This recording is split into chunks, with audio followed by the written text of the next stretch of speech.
wanted us to all start thinking about what connection really means. And I've brought in, obviously, Dara and Talya. For those of you that haven't met Talya or Dara before, maybe we'll just do a little brief intro, guys. Dara? Sure. Hi, my name's Dara. I am a brand strategist, or I'm calling myself brand, what did we come up with the other day? Brand doula? Whisperer. Brand whisperer, brand doula, brand doula. Transformationalist. Yes. You facilitate the birth of a brand. Yeah, it might be a bit graphic for this time of morning, but yes, exactly. That's what happens. Been doing that for, I feel like, all my life, but professionally 15 plus years. And Sarah and I used to work together in a big brand. We would sit next to each other and crack jokes all day whilst getting a lot of work done, surprisingly. So we've known each other for a while, and this is totally our jam. And all things marketing, brand, and fashion. Yes. And just quickly, is it annoying people? Is anyone hearing the ding dong? When dark. That's a clue. Okay.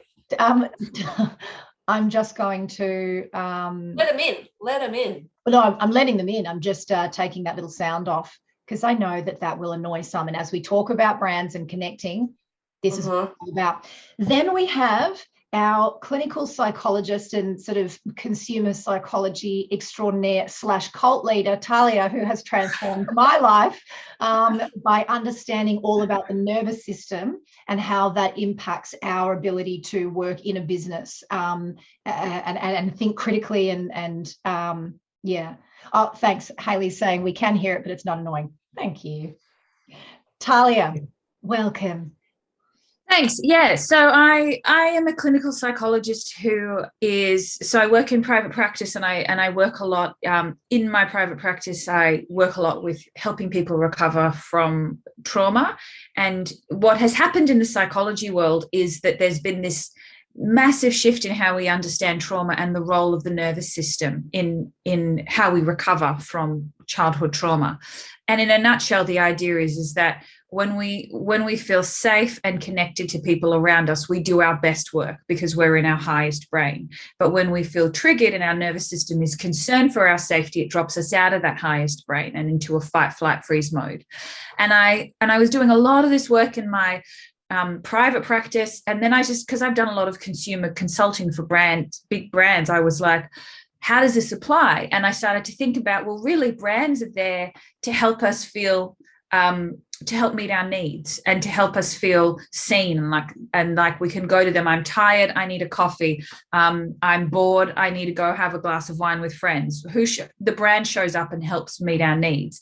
And I started thinking about that through the lens of the nervous system, and how in business and what the best brands do is help us regulate into the highest, most evolved part of our nervous system by meeting our needs. And then we as brands can help, in our businesses, can help other people regulate into the most highest part of their nervous system by seeing them and meeting their needs. So I've become obsessed with the nervous system and polyvagal theory, and I think it's very, very cool to think about how we connect with people and connect with communities by being in our highest brain rather than operating our businesses from a fight, flight, freeze mode.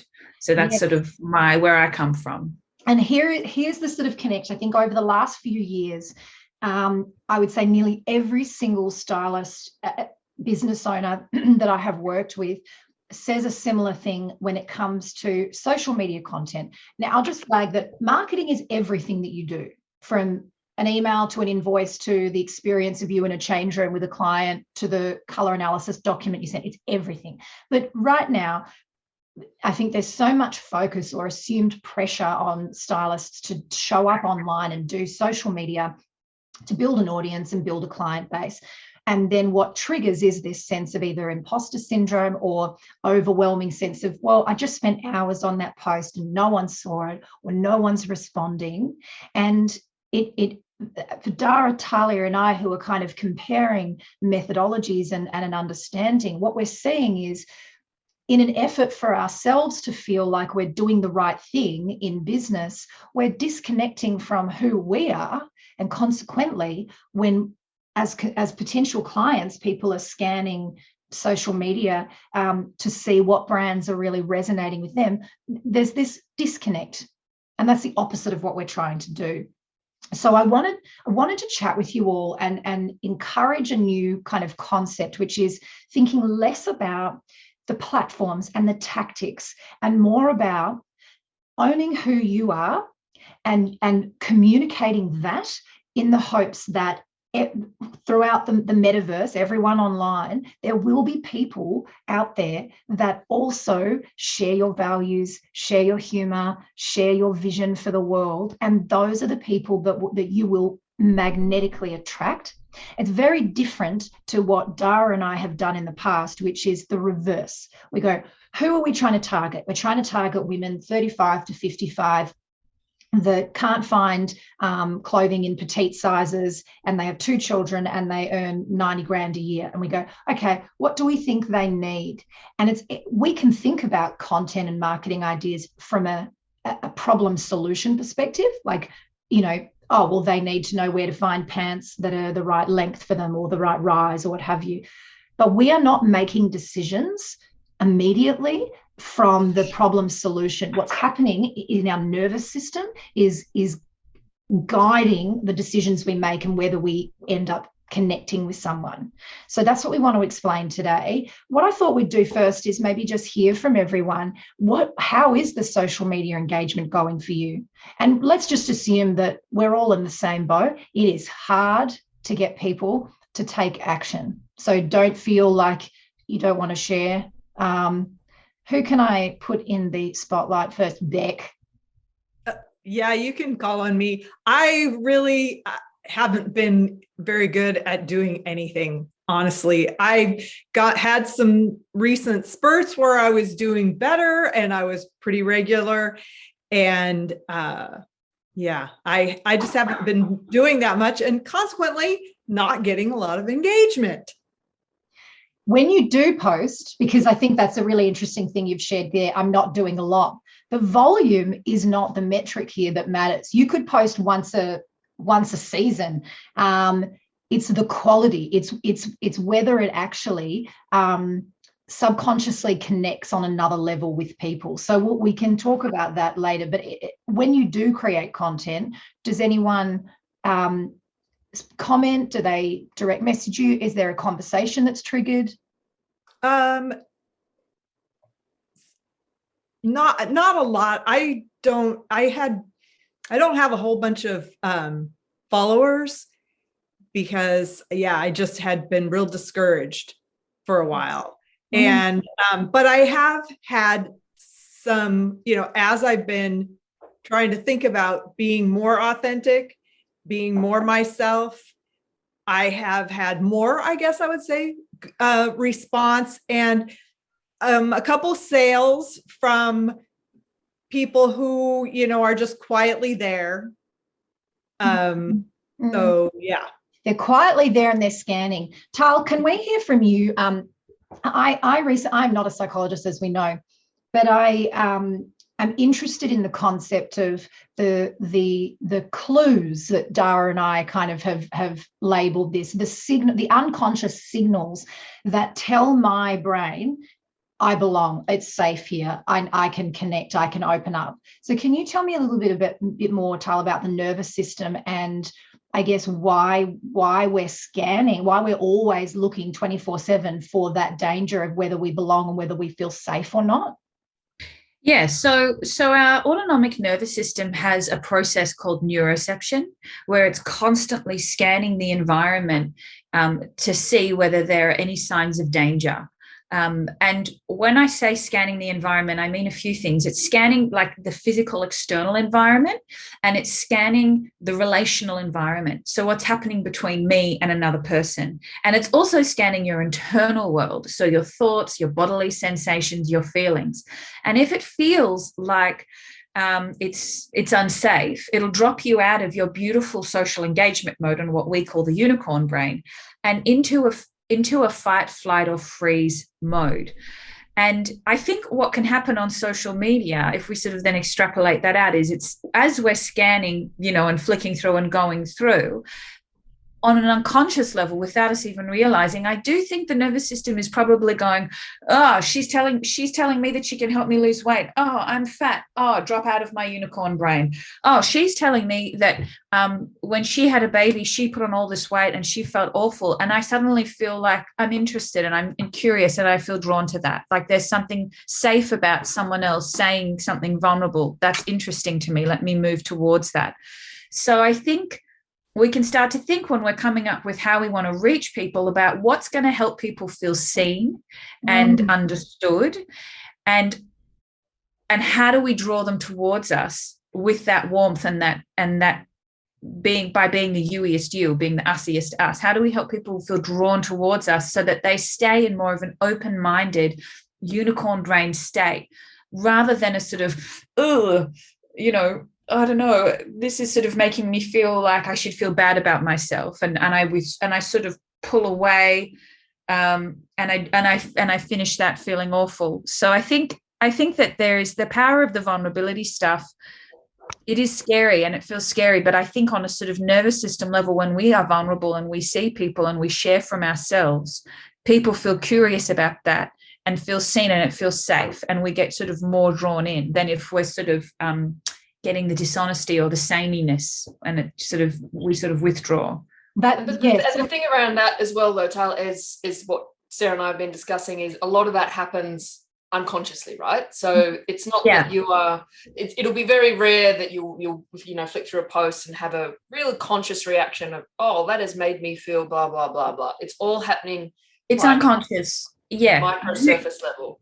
Totally. Neuroception is an unconscious process until you make it conscious, until you start paying attention to it. So if you go off the call today and you get out your phone and you start flicking through, if I see somebody advertising to me about how to lose weight, I can feel my body going like this, right? Like, oh God. And then if I go on to Celeste Barber, who's an Australian comedian who posts about, how ridiculous celebrity culture is, and she makes fun of herself to make that point, I feel myself relaxing. So pay attention to what your body is doing as you're looking through your own social media, and where it gets annoyed, where it gets withdrawn, where it maybe gets a bit shut down, where it gets curious and drawn in. And that's the process of neuroception happening. We want to make it conscious so we can begin to understand how people are pulled towards us or drop into more of a fight-flight state. Yes, and this is very different, guys. And we've all, like, as in Dara and I being in the marketing branding world, we've all been perpetrators of this.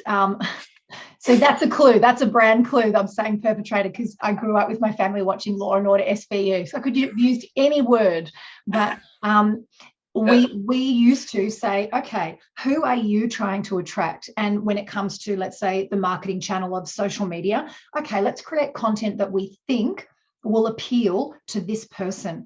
What we can see now in 2021 is there is a surplus of content that outweighs the number of users, the number of Google search queries. So you've got a really, really competitive, noisy landscape to get your message out. The only thing we can genuinely nail is ourselves. We are our own unique proposition. We are our own competitive advantage, because there is no one else on the planet like Carol Ann, genetically, like we are our own person. So a method to encourage genuine connection, and what we're looking for from a social media perspective, is just to get people building up a sense of familiarity and feeling safe and feeling like they would belong in your community, so you can eventually move them through to a purchase. What we're trying to do is say, how can I, in my content, not just talk about features and benefits and the value and testimonials, which is advertorial, it's still intrusive marketing.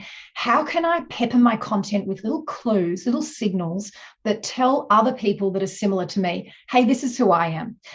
This is an example. Dara and I are very, very different people in a lot of ways.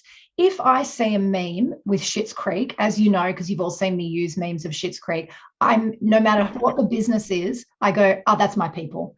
It doesn't matter what they're selling. I immediately feel like, oh yeah, okay, I get that.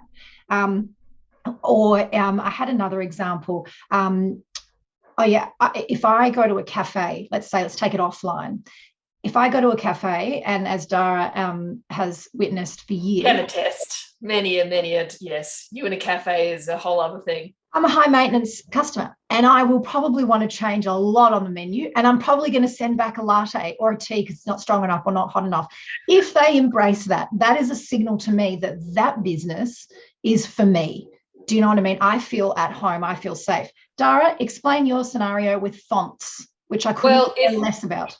You couldn't care less about. If you send me an email and you have obviously changed the default font, maybe you've changed it slightly, you've changed the color, maybe you've put something in the footer that it's been considered, then you are my people. If you dare use Comic Sans, it's like this. It's like how, I do not belong. Yeah, I've walked out of restaurants that have had Comic Sans in their menus. It's just how could they? Little things like I really like boy bands. It's a whole story. And like my Zoom, I work a lot on Zoom, and the password to get into my Zoom room is Gary Barlow. So I leave that little clue that if you want to interact with me, I love the idea that you physically have to type Gary Barlow, who is a boy band member, into your computer in order to access me. So there's little clues that I'm leaving about who I am and what I do, and as there are like little clues around of people who I interact with as well. So we've all got clues, right? And you know how it's a typical standard process as a business owner. We think, okay, what am I going to post? What am I going to write? Now that's another story because we're not talking about strategy today, but we think, okay, I'm trying to sell virtual color analysis or shopping or a wardrobe edit. So I'm going to do a post on capsule wardrobes and the 5 things to look for in a capsule wardrobe, let's just say. All of you, we can assume, have a love of styling, have a love of working with others, have a genuine desire to make other people feel good. All of you have been trained and you've got experience, and you've probably all got great reviews. So all of you have all these things, and you're all going to be creating similar content in terms of topics a lot of the time. So it comes to this question of how does Dara, how does Tal, as potential customers who are not stylists, work out who we feel like we belong with, what tribe we feel like we belong with. Dara is, as we can see, very particular about certain things. I am someone, if there was a swear word in your marketing, I would be like, this is my people. That's what I'm looking for. That's a clue that tells me that you won't judge me and I won't judge you, and we're in a familiar tribe. Tal, it will be completely different. So we need to think about the clues, or we're going to call them maybe bat signals, or beacons, or smoke signals. How can we put into our content, whatever it is, little tiny signatures that say who we are? Why? Because that's what we're all subconsciously scanning for. And if you don't put them in there, as we all know, we're all on social media, just scrolling through. And the things that jump out are the things that either shock or make us laugh or make us think, because subconsciously we're connecting. So maybe we'll put this out to the group. How does that sort of land with everyone at the moment? Please feel free to just jump in, turn yourself off mute. Can I? Please. Sarah, hi. Yeah, how are you doing? Yeah, good, thank you. I love that approach. I think that puts less pressure. In my case, I feel like there's a lot of pressure out there for stylists to be showing like new clothing every week or things like that, like this is what's new this week. First of all, I can't afford that. No. Second of all, like I work all full time while building my business, and I started doing lots of reels, and I actually did really well. I got lots of engagement. Some even went viral. My followers started going really well, so I was excited. And then I launched my online course, and then it's like my Instagram went dead. I did get signups. I got about 7 people for the first time, and I think that was a really great outcome for being my first launch. But then it's like my Instagram post went dead, even though I was still posting reels every week and everything. And it was like, whoa, what happened here? And it was so discouraging in my mind, you know, like all of a sudden it's like, what am I doing wrong? Why are still other stylists doing super well and not me? So, you know, things are going in my mind. And so I started self-doubting, and, you know, then the enthusiasm of doing reels started to drop. So you could tell that I wasn't myself in the reels anymore, which is really what was attracting people in the first place. It was just, you know, how, I don't know, terrible I am. Yes. And then I started doing it again. And then I launched my second online course, and I put, so I get the same course, but second launch. Yeah. And this time around, it was only 3 people who joined. But to be fair, in Melbourne, depending where you are in the world, we were in lockdown, Sarah. Like, it's been really, and most of my audience are in Melbourne. Love, I'm with you. I've been in this room for a year and a half. Yeah. So I think also, and other things personally were happening at the same time. So I, after that second launch, I just felt like all my energy dropped, and I haven't been really posting in the last 2 months, which I feel really guilty about. And then all this self-sabotage is happening, and I don't even know how to get back on track.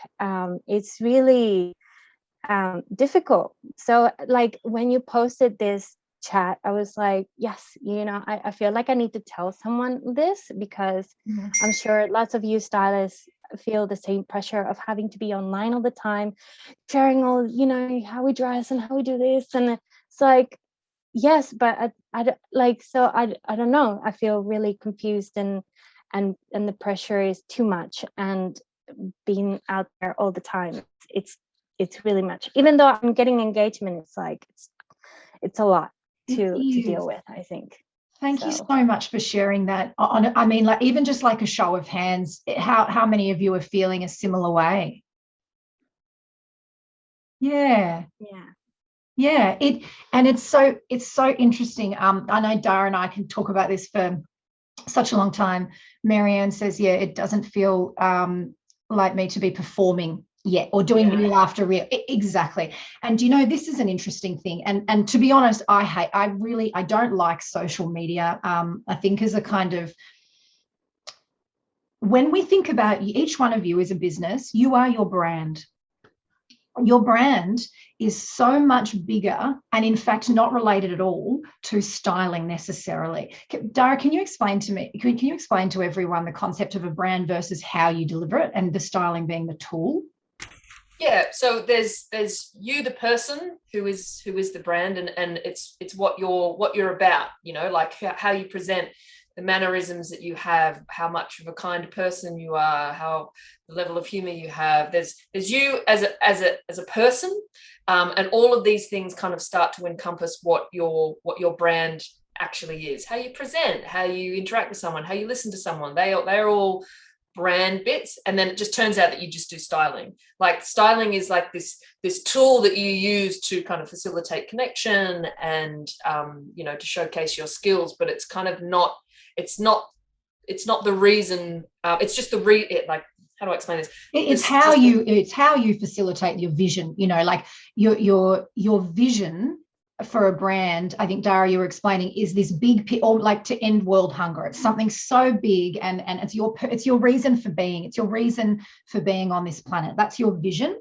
And then the way that you achieve that, the way that you work towards that, is your mission. So through my image business, I am going to do this to try and contribute to this vision. And Dara, Talya and I are running the connection program at the moment, and it's interesting. Beck's in it, but it's interesting that every one of the stylists is driven by something completely unique and so beautiful and so powerful, and something that you could talk about for hours on end. And it just so happens the way they're going to fulfill that vision is through the medium or the engine of styling.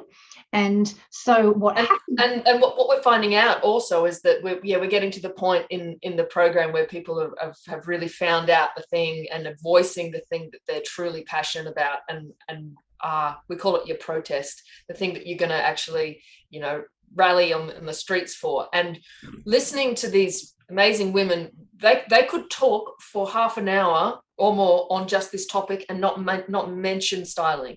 Yeah. And it's and styling just becomes the tool that they use to like make this beautiful thing happen. But to your point around running out of content on reels, it's because there's an expectation of the thing that you should be doing as opposed to the thing that just truly makes you happy and that you could rant on for the rest of your time here. Yes. There's like an endless well of information when you actually tap into the thing that you truly care about rather than the thing you think you have to say. And that is what the most successful brands do. And I use Red Bull as an example.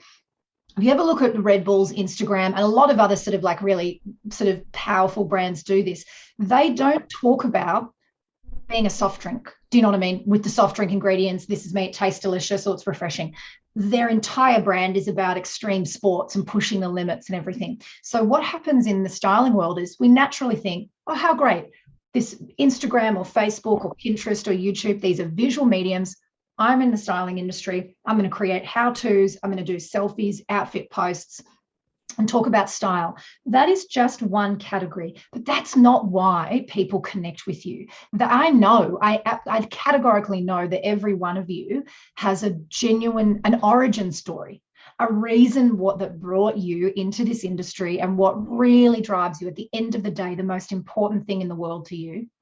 And that is what people connect with, because we can assume that most people in the world that would ever be working with a stylist have similar problems. They can't find something that suits them. They want to refresh their image. They don't know what to do with their closet. They want to start making smarter choices. Those are sort of the generic problems. But what they really need is much deeper, just as what you care about is much deeper.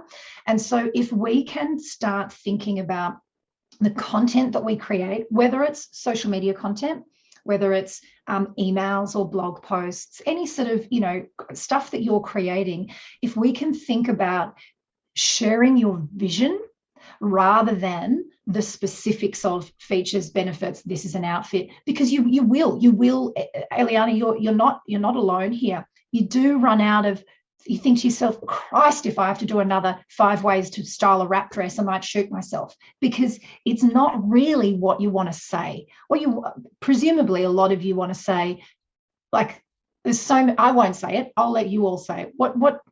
How does that make you all feel in terms of thinking about your vision and sharing that instead of focusing a lot on the styling content? Is that scary? Liz? Oh, hi, Liz. Hello. Sorry, I'm from London, everyone, so it's quite late here, so kind of got my bedtime face on. I really wanted to. So I was kind of going through that phase where I was like, oh, I'm trying to like connect with my girl and find out her pain point and doing all that reverse engineering and really diving deep into the problem, rather, how Dara and Sarah were saying, the styling, that's just the tools that we use to really dive deep into the subconscious, her actual problem, and how, she just feels if she feels shit, she's not going to show up in a great way. Whereas if she feels, I do a lot of mindset work with my self-image styling, and I really take that whole holistic approach. And I've really, by talking more and more about it on social media and for all my marketing, and especially on my, I do Facebook Lives now, and I've just been getting very real, very raw, talking about a lot of my own emotional baggage and problems. And I've gone through a lot of heartbreak, but I've kind of got that hero story, because I went through the heartbreak, lost myself, lost my identity, but then I came out the other side. And I now know, in order to let go of, you have to let go of something to let something new in. And so I talk about that a lot, and I think you don't realize you're getting through to her, because she doesn't necessarily comment or make, she doesn't want other people to know that she's going through it. But then I got a really nice message a couple of days ago from one of my girls, just saying, Liz, it feels a bit weird messaging you like this, but I've just gone through a breakup with my partner. He just broke up with me after 2 years out of the blue. He's now with a new woman, and you were the first person I wanted to talk to because you always come with so much enthusiasm, and I just felt called to speak to you about it. I don't know why. And for me, it was just such a massive thing because this girl had come to me of her vulnerabilities. Yeah, obviously we'd connected through my styling group, but she felt that she could actually connect to me on that deeper level. Yes. You know, she's do her color consult and all this kind of thing, but really what she wanted was somebody who she trusted. And it just made me realize, okay, I've been offering all this value for free, but now I know that I've actually gained that know, like, and trust, which is what I ultimately wanted to do. But it's taken like 3-4 months to get there. Oh, but that's a short time. That's amazing. That's a short, yeah. That's really short. Yeah. But the weird thing is though, now that I'm talking from this place, it feels so easy. I can just all of my marketing just flows. Whereas before it was like, oh, like you said with the wrap dress, oh, for God's sake, do I have to write another fluffy post about this? When actually I want to dive into the, you know, the reason why she feels like this, not just, you know, fashion and style. That's just the additional thing that we offer. But ultimately we are kind of, I don't know, you know, it goes so much deeper than that. So I was just going to say to, is it Elena? I was just going to say Eliana. Yeah, that's Eliana, fine. sorry. It just suddenly comes. It's just like overnight, like when you're learning a language, the fluency just comes, and it feels great. But before that, it's like, oh God, my mental getting through. It's interesting you say that when she said, I just felt compelled to reach out. I don't know why. It's because her nervous system was talking to her the whole time saying, you are safe. You're my people. There's a sense of belonging. And there's something to be said for, you know, connecting with you because you're just a little bit further down the road than her. And that's a lot of what we kind of teach. We're like, pull your own story to the front, and you're just, you know, you might not be a relationship expert, but you're an expert in your story, and you can share with people what's happened with you, and you're just a little bit further down the road. And people want help and want empathy. We're wired for empathy. So if they see a little beacon that you say the word heartbreak, even, that's a little subconscious beacon that says, yes. And she's even saying, my confidence is gone, and since he's left, my confidence is gone. And then I just reached out and said, look, you know, you're going to get through this and you're going to feel so much better. And this is actually a really exciting time for you because you're going to come out a stronger, better, more confident version. And then you're going to dress differently, and then you're going to open in new opportunities and all of that kind of thing. But because I know I was her 3 years ago, I could talk with that real, you know, passion and belief. It's like I wasn't lying. Did you feel, I mean, isn't that what you're really in the business I felt of? emotional. I felt so emotional talking to her. It was like I had, you know, goosebumps, just like, oh my gosh, you know, I really feel called to help this girl. I really want to help her. And just on that point, number one, the fact that you have connected in that way means you will have a customer for life. And the strategy from a commercial perspective is to look after those incredible people instead of being attracted to this concept of I've got to get more followers, more likes, more people on my email list. You've got someone that took time out of their day to expose themselves to you and they don't even know you. That is the most powerful, incredible thing, and arguably what we're all on this planet to do. So that all of a sudden you go, far out. I'm not in the business of styling. I'm in the business of bloody healing, of putting my arms around people that were me. Can I ask all of you, how many of you feel like your ideal client, the person that you can help the best, is actually a variation of you, just without the styling and image knowledge? Are you all pretty close to your ideal client, kind of? Yeah. So if we know that, what we're doing, this is why clues are so fun, not just because I'm obsessed with murder mysteries, but because what we're trying to do is leave little clues that say that whisper through, like, this is for those of you that are experiencing heartbreak, or like, I don't know, I'm whispering, but like little clues that show the Sarahs, the Liz's, the Patricias, like similar people that you understand. For Liz, whilst everyone experiences heartbreak, the way you have spoken about it and your approach to it is nuanced, and that's what she connected with. Because you think about it, everyone talks about heartbreak, but the way you did it resonated with her. We don't know how or why, because it's so intangible and personal. All you can do, instead of imagining what people like her want to hear, is just speak yourself. Be you as a beacon. So, and I just wanted to share a comment. I think it's Marianne. I know Jennifer says, that makes so much sense. Working from a vision and personal connection perspective takes away the pressure and the feeling the need to do everything that every other stylist is doing. She agrees with Liz. It will flow much easier once you're connected with your vision. And I must say, a vision is hard. Patricia and Beck, you're in the connection program. Would you say that really coming up with your vision is it's a challenge? It is, yeah, definitely. We've had to go through a number of processes, but it's very enlightening, because it really just brings you and your thoughts to the fore, and vulnerability, and exposing your vulnerability like that. Once upon a time, I would have thought, you wouldn't do that. You're not looking professional. Whereas now, as you said, Liz, it's exactly what you should be doing, within boundaries, of course, but still, it is vital. And coming to that vision, we're just coming to that point now on mission and vision. It's really rewarding, I think. Excellent. I mean, and to that point, Patricia, like the journey of getting to this point is, we take our time with it, because it's not about just going straight out to social media now and going, here's my life story, here's everything, it's on display. It's too exposing, and we wouldn't recommend it.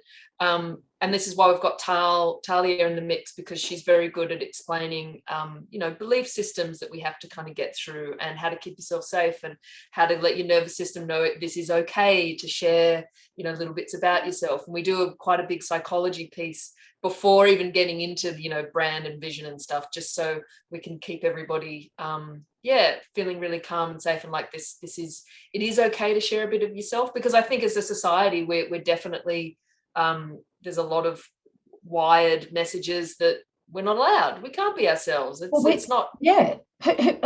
Tal, explain to us, how many of you have, when at a point in your childhood or early teenage or early 20s, were sort of told, like, you're too loud, or you're too sensitive, or you're too passionate, or you're not smart enough? Like, we're told at some stage in our lives that what we are is not good enough. It's not safe to be this way. And so we kind of shave down those edges, or we assimilate, or we get quieter. And so it can't be like just marketers like us saying to you, let it all out, it's fine. Because you've got 40 years of people saying it's probably not. And it's not, that's not true, but it is hard. It's not as easy as going, great, well, I'm just going to be vulnerable, because if it was, but Tal wouldn't be in business. No psychologist would be in business.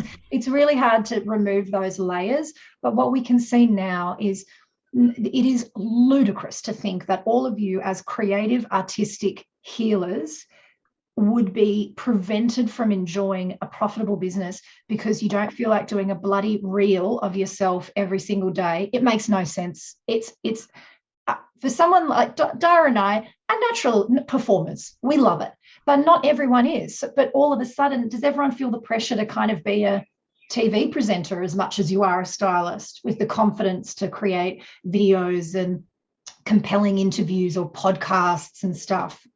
Janine. Yeah. Janine, tell us what you're thinking. I'm thinking I'm tired. Totally. Sorry, I've most of the day in an aeroplane. I am totally resonate with what you're saying. For ages, my feeling on reels and jumping about, and I just not only feel like an idiot. It doesn't feel like me. Every time I do one, I just feel like I'm doing it because I ought to, not because I want to. And what I love about how far I've come is that now I just feel in my own groove. I don't feel the need to post all of that shizzle anymore. And actually what I'm finding is that actually resonates more with people the more real I am. And like you've said, I think it's right to say that it doesn't mean you've got to be an absolute open book and start talking about every vulnerability you've ever had in your life. I just think it means you can stop being vanilla and stop being like everybody else, and stop feeling like you've got to post 5 ways to do this and 5 ways to do that. I'm definitely honestly finding after 4 years that the way that I post now resonates way more with people than any of that. And I think it's important also to realize the relationship between who you are, the vision of your business, and your commercial objectives. You know, again, this is a business for all of us. So many of you are doing it just for the pure joy. Many of you are doing it because you have specific revenue goals in mind, and social media forms a part of your marketing plan. But so there's a craft to the balance. But I wanted to, I think it was Jennifer again wanted to, some more examples of clues or signals. Dara, you had a couple of good ideas for clues, something about an email signature. If we think that marketing is everything we do, okay, so social media is just one part, but every what we would call digital touch point, like a moment where someone interacts with your brand in some way, you can leave. I'll give you an example. The post that I just did on the Facebook, the Styling Advisory Committee, saying my husband and I just had an argument because he literally walks into the office and says to me, "Doug, could you please just teach the kids how to do the ice baby dance?" And I'm like, I fucking can't because I'm working. It's 8 a.m. in the morning. That's ludicrous. Me sharing that's a clue that I'm working from home. I'm balancing that relationship with kids. I found that meme, that dance, the Vanilla Ice dancing in the most stupid way, hysterical. So it's little clues that show that that's what's going on in my brain. That's what I find funny. Dara, you have a completely different clues. Yeah, I mean, my personal business, the name that I run under is called Young Pirates. So and I decided that I wanted to call myself a brand that I wanted to work for. I thought that sounded cool. So now I just say that I'm a young pirate, and then that kind of brings up a whole concept of what even that means and allows me to be this whole other thing. And my title is Director of Wild Ideas. And it's like, you can get kind of creative and it starts to give these little bat signals. So when I send out an email from Dara at Young Pirates and my email signature is Director of Wild Ideas, it opens up, and my font is very considered, it opens up a whole heap of connection points for people who get it. I used to, when I was applying for jobs, I used to send 2 resumes. One was the standard resume, just like, typed out A4 piece of paper, and the other one was a witness protection brand identity kit. And it was this concept. As a brand strategist, I was like, well, the ultimate version of brand strategy is witness protection, that you have to rebrand yourself. So I created a brand identity kit for myself, that if someone had to become me, here's everything you needed to know about me. And it would include my backstory. It included a detail on how to do my signature, obviously the education that I had and all the backstory. And it was, it looked like a top secret document. And then there was this other document, and I'd send both resumes, and I would turn up in an interview, and I would know what kind of, I would know if I would want to work there or not based on which resume they'd printed out. Because that one told me instantly the clue, what kind of person, what kind of company it was, if they understood me, and if this was going to be a good conversation or not. And it was like the biggest bat signal clue ever. And I always work for the people who printed out the identity kit and were like, "Who are you? This is ridiculous. What is this? Let's work together." And I'd be like, "You understand me. Let's do it."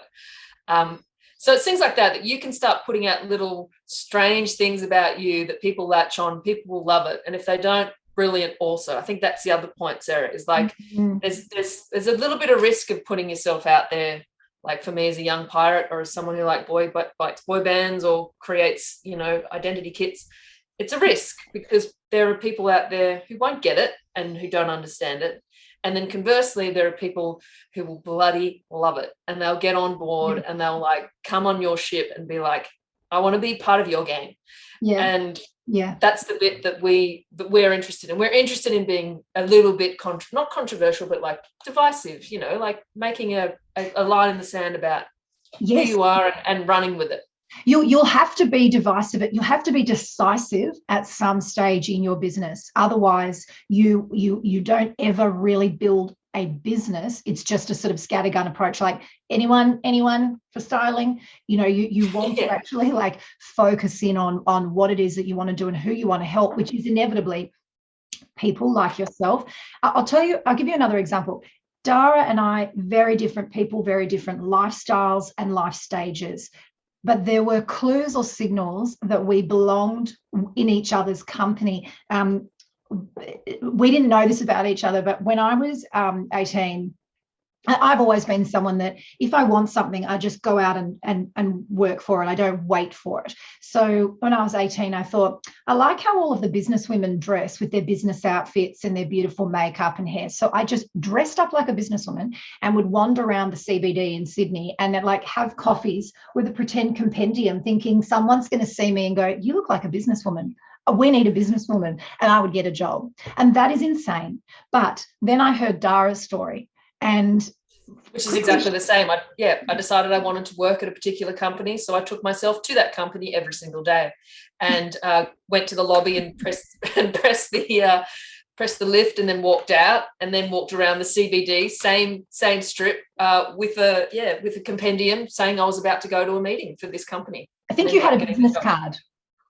Yeah, of course. I take it to the next level. But it was, I guess that's if to the point, that's our friendship. And, you know, it's been, you can kind of think of brands and your clients in the same way, that there's these little clues that kind of give you signals that they're your people. If you think of your best mate and the people around you who you want to spend time with, they're a little, I mean, we call them murder mystery clues, but like, you know, you can think of it back signals any way you want. It's just these little, oh, that's interesting. And sometimes it's minute. It's like it's a word, or as you say, what did we say earlier? Perpetrator. And it's like something tiny, and your nervous system goes, dong, like, I'm going to add that to could be my person list. Yeah, should we do a little game? Not a game, but why don't we go around the room and everyone can say something that they have seen. It might have been something they saw in a menu, or something that was at like,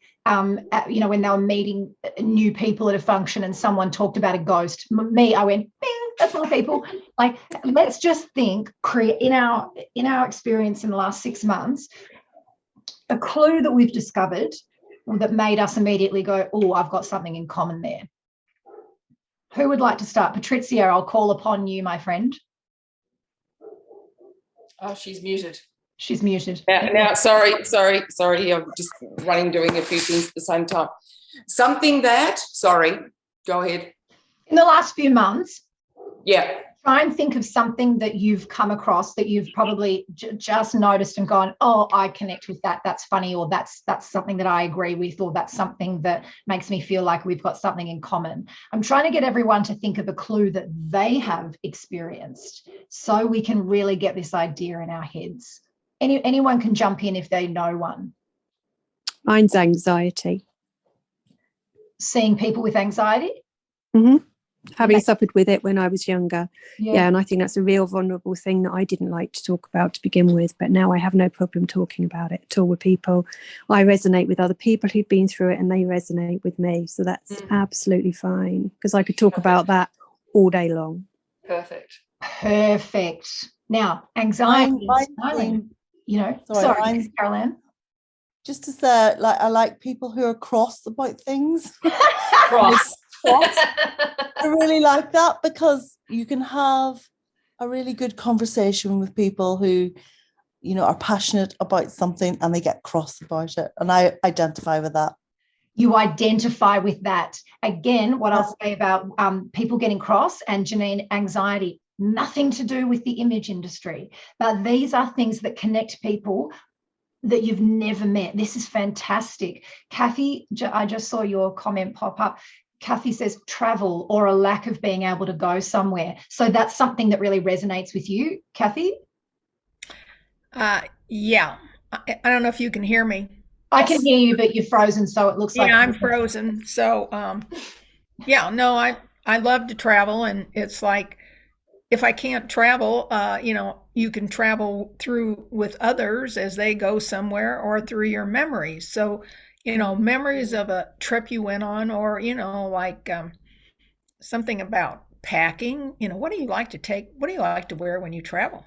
Right. So packing list. Like, so yeah, there's I feel the same way. So I'm finding my body's like leaning in, like there's an internal like, oh yeah, what is in your suitcase? What do you pack? Like there's, yeah. As little as possible. As little as possible. But that's an art. That's an art. Yeah. It's the most impossible task. And I'll just say, so what happens to me, I grew up, my dad was British and, so very dry sense of humor. We grew up on British TV shows that were all about cross men, like Faulty Towers. So Caroline, when you say like people that get cross about stuff, that subconsciously I think about my dad, I think about my family, the connection to England, and there's a sense of belonging there. Anyone else having a little idea? I actually have something. Yeah. So when Dara said in the connection, we have a plan for that, I was just like, yes, oh, yes. I'm in the right place. You love a plan. You love a plan. Yeah, I know you love a plan. I love a plan too. Yeah. Yes, I love a plan. The word plan. Do you see how these things, they're so different and so they're so unrelated and nothing to do with your industry. It doesn't matter what industry we're in, but this is the stuff that gets us. So if we can work out how to use that, all of a sudden the concept of should I do a reel today or tomorrow is a redundant question. It's reels, posts, blogs, emails, they are all methods of dissemination, methods of sharing a message, a piece of information. And you don't need to use all of them because everyone is on every platform. So Catherine, what's your plan for tomorrow? Do you mean to the whole group? Yeah. No, I was just thinking that that's something that, people can talk about. Well, what are you going to do tomorrow? What excites you? Exactly. What excites you? Exactly. And I think if we can open our minds up to the concept that your marketing channels, whichever one you like, whichever one you prefer to use, perhaps all of them, they can just be a living embodiment, an expression of your vision. They don't need to be an ad.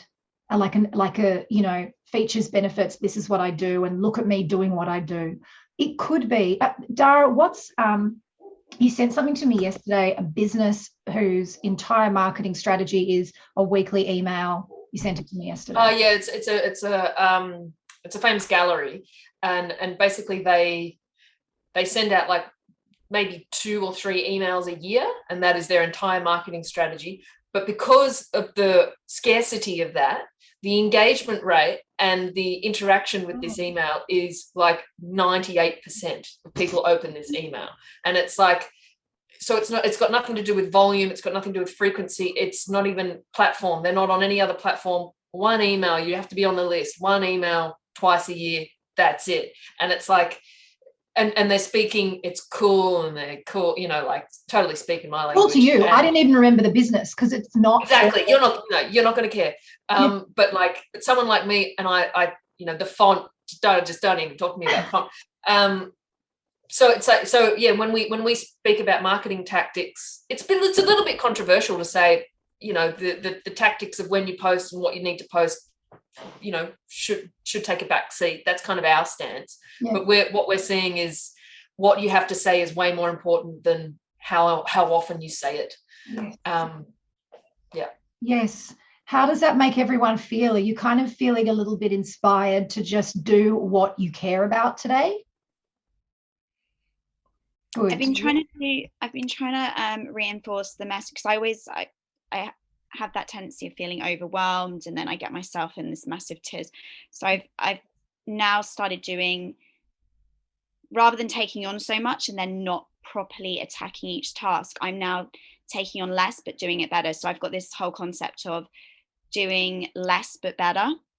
And as a result, I'm actually doing more, because the content that I'm producing is so extensive. I can actually, like the other day, for instance, I gave myself Friday just to get by my laptop and just write. Yeah. And within 2 hours, I had content for the whole month.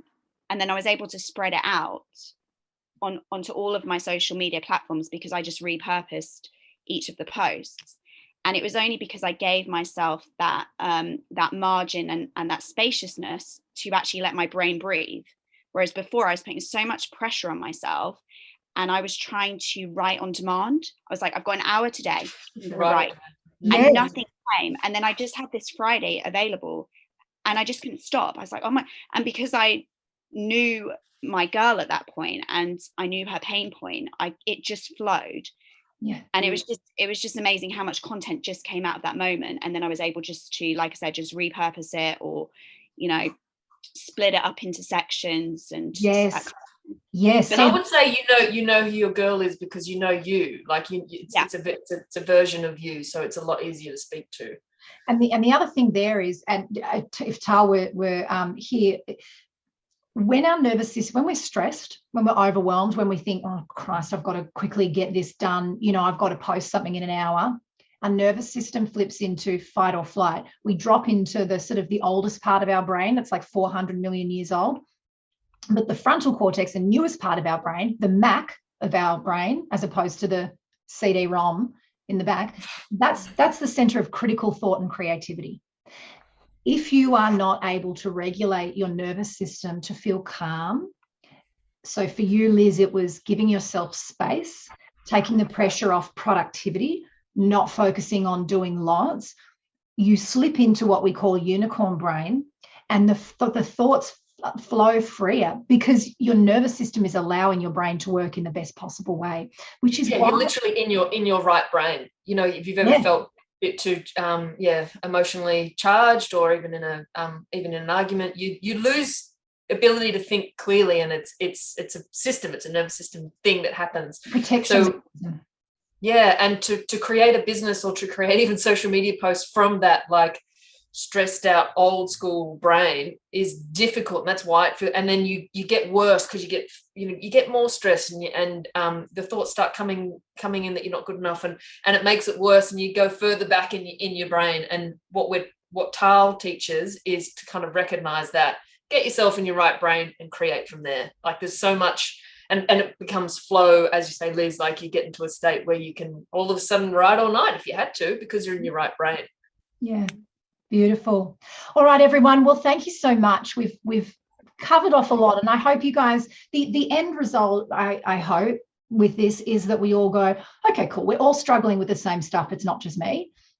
And there will always be a way. This is my commitment to you all. There will always be a way of you being able to build the business that you love in a way that feels good and right for you. I cannot stand the thought, existentially, I cannot stand the thought that we all need to do everything the same way and there's a right way or a wrong way. It goes against every fiber of my being. So I will help you all. And this is why I'm bringing in the best brains in the business to explain that it's not just me.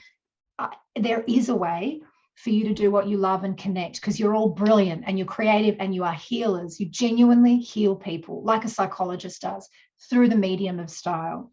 So it's such a vulnerable thing to be involved with, styling, and you're all on the front line. And I think it's a very admirable healing craft to be involved with. And we can help any way possible to let your youiest you shine through so that you can connect with other versions of you, essentially. We'd love to help. All right, everyone, take care. Have a great day and night. See you soon. Thank you. Bye. Thanks so much, ladies. Pleasure.